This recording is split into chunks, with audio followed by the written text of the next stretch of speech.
Ciri utama mumi adalah pembungkus linennya. Seringkali merupakan langkah terakhir mumifikasi. Prosedur terakhir ini dilakukan dengan sangat hikmat. Dibutuhkan waktu berhari-hari untuk membungkus seluruh tubuh. Jumlah kain yang digunakan bervariasi dari satu mumi ke mumi lainnya, tergantung pada kemampuan ekonomi seseorang. Setiap tindakan didefinisikan dalam detail kecil dan disertai dengan mantra yang sesuai. Jimat dari berbagai jenis ditempatkan di dalam lipatan linen untuk memberikan perlindungan, serta papirus dengan mantra sihir.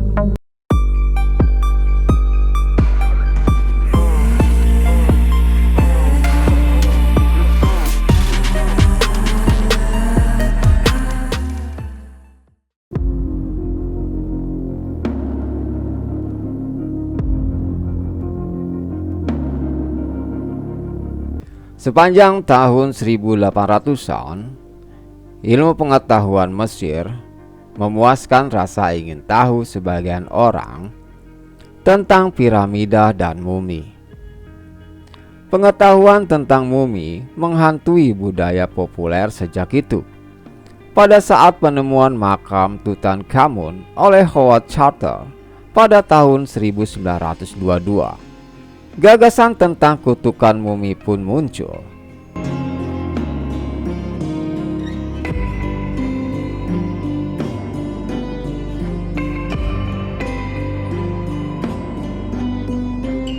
Bahkan di Hollywood, mumi menjadi tokoh dalam beberapa film. Mumi digambarkan sebagai sosok yang tersiksa dan pendendam, terkurung di antara hidup dan mati. Konon, bangsa Mesir membutuhkan waktu selama 70 hari untuk membuat mumi. Bagaimana awal mula mumi diciptakan oleh bangsa Mesir? Mengapa orang Mesir kuno mengembangkan ritual yang mahal dan mengerikan dari sudut pandang orang modern? Hanya dengan menghilangkan asosiasi modern, maka mumi dapat dipahami.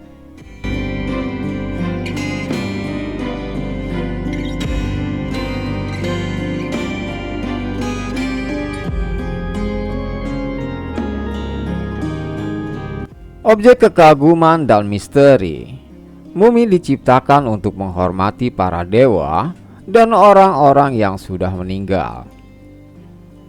Ritual ini dianggap sebagai kelanjutan alami dari perjalanan setelah kematian, ungkap Milagros Alvarez Sosa pada National Geographic.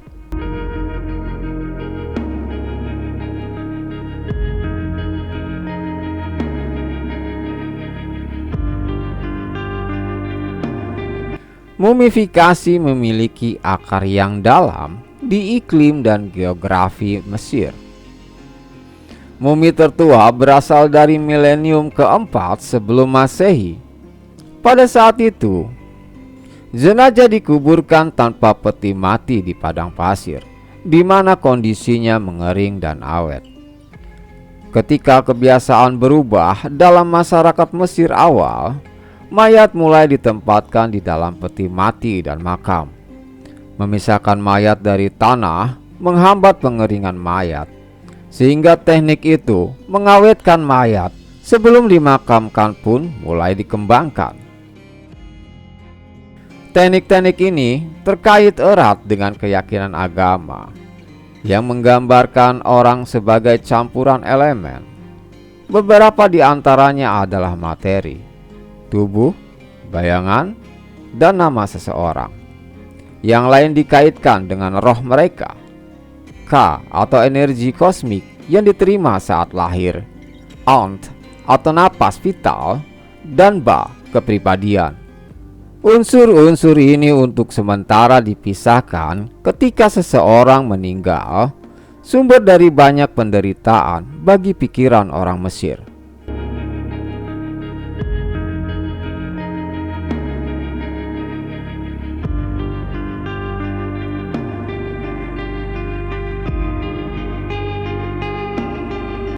Mumifikasi memungkinkan arwah orang yang meninggal untuk mengenali tubuhnya sendiri, dengan senang hati kembali ke sana dan dilahirkan kembali.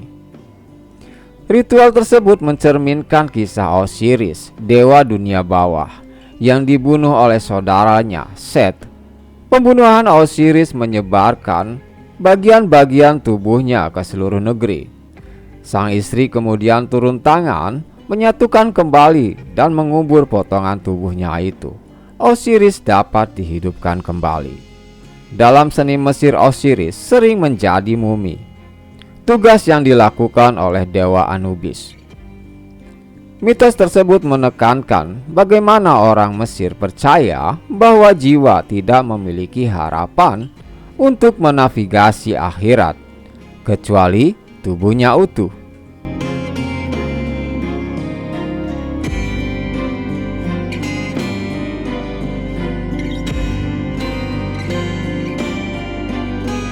Bisnis mumifikasi. Awalnya, mumifikasi adalah pelestarian eksklusif royalti dan pengadilan. Selama periode kerajaan lama 2575 sampai 2130 sebelum Masehi, hanya ada satu tim pembalsaman kerajaan. Tim ini membuat mumi anggota keluarga Firaun, abdi dalam, dan pejabat yang diberi hak istimewa oleh raja.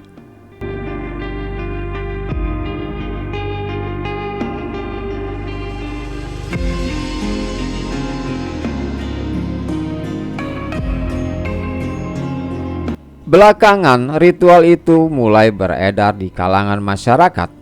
Pembalsaman independen pun menjamur dan melakukan usaha sendiri. Tingkat pengerjaan sangat bervariasi, tergantung pada seberapa banyak pelanggan mampu membayar.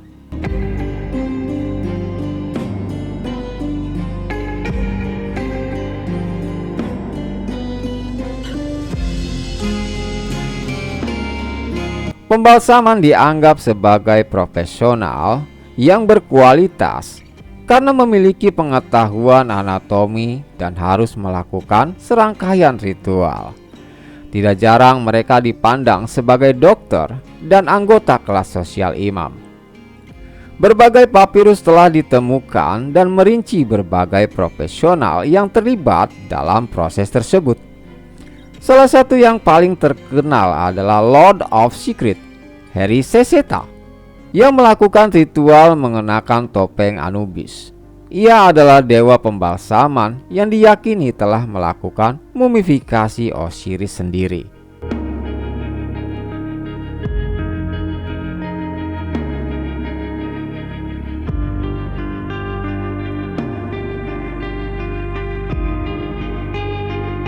Ada juga pendeta lektor, Harry Herb, yang membacakan instruksi ritual dan mantra sihir saat pembalut diterapkan. Sementara itu, pemotong mengeluarkan paru-paru, hati, perut, dan usus dari sayatan di sisi mayat. Status sosial mereka adalah yang terendah karena kenajisan yang terkait dengan ritual.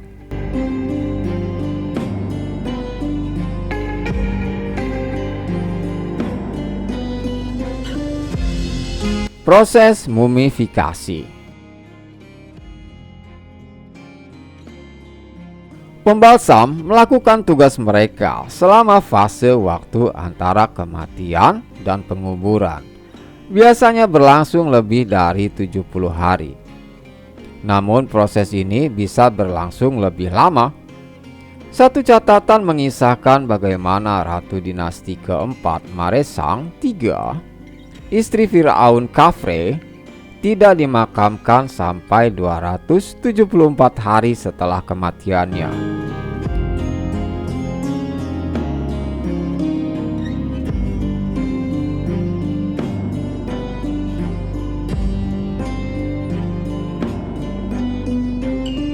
Menulis pada abad kelima sebelum Masehi, sejarawan Yunani Herodotus mengamati bagaimana ketika masa berkabung telah berakhir, tubuh diberikan kepada para pembalsam dan mereka menunjukkan beberapa pilihan mumi dalam bentuk gambar. Setelah harga disepakati, pekerjaan pembalsam akan dimulai.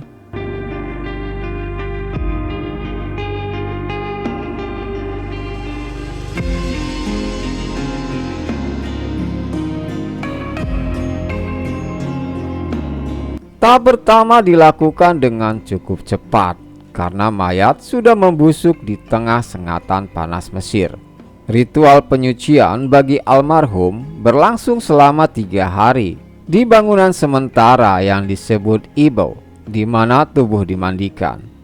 Setelah tubuh disucikan, ia dibawa ke Webet, tempat suci atau Pernefer, rumah kecantikan, di mana mumifikasi sebenarnya dimulai.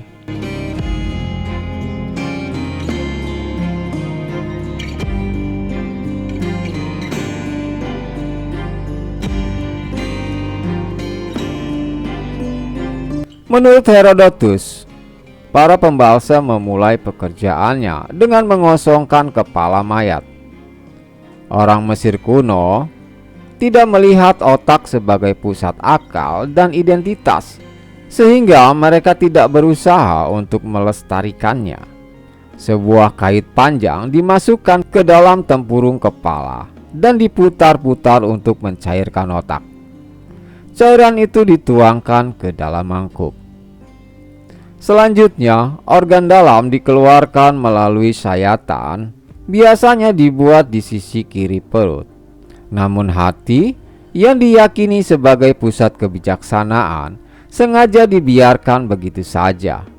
Kitab Orang Mati menyatakan pentingnya menjaga organ ini tetap terhubung dengan tubuh.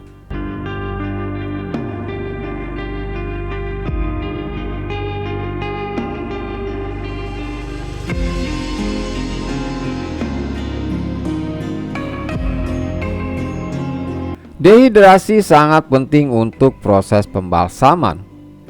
Bahan yang digunakan adalah natron padat, natrium karbonat terhidrasi yang sering ditemukan di dekat danau garam. Dicelupkan ke dalam campuran ini selama 40 hari. Rongga tubuh terisi dengan zat tersebut dan mengering di dalam. Ahli Mesir kuno Bob Brier dan Dr. Ronald Wade pada tahun 1994 menemukan bahwa 263 kg natron dibutuhkan untuk menutupi dan mengeringkan tubuh secara keseluruhan. Berbagai minyak dan resin cair kemudian dioleskan ke daging. Ini mungkin membantu menunda serangga menggerogoti tubuh dan menutupi bau pembusukan. Sejarawan Yunani Diodorus Siculus mengunjungi Mesir pada abad pertama sebelum Masehi dan mengamati proses mumifikasi. Mereka dengan hati-hati mendandani seluruh tubuh selama lebih dari 30 hari. Pertama dengan minyak sedar dan persiapan tertentu lainnya, kemudian dengan mur, kayu manis, dan rempah-rempah. Tidak hanya mengawetkan, bahan-bahan ini juga menimbulkan aroma harum.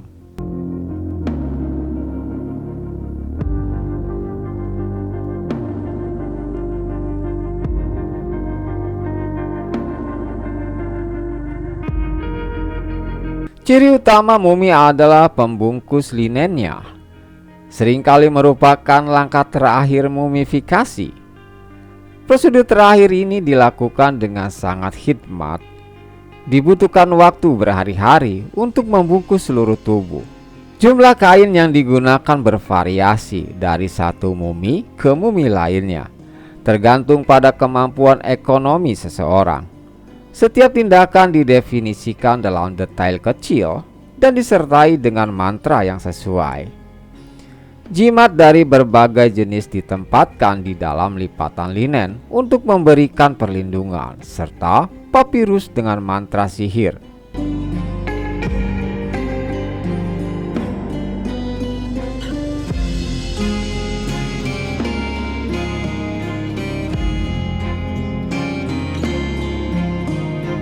Jika almarhum adalah anggota elit, Mumi ditutupi dengan topeng dan ditempatkan di peti mati mewah. Baru setelah itu, mumi ditempatkan di dalam sarkofagus. Sebuah prosesi pemakaman membawa sarkofagus ke makam, rumah keabadian.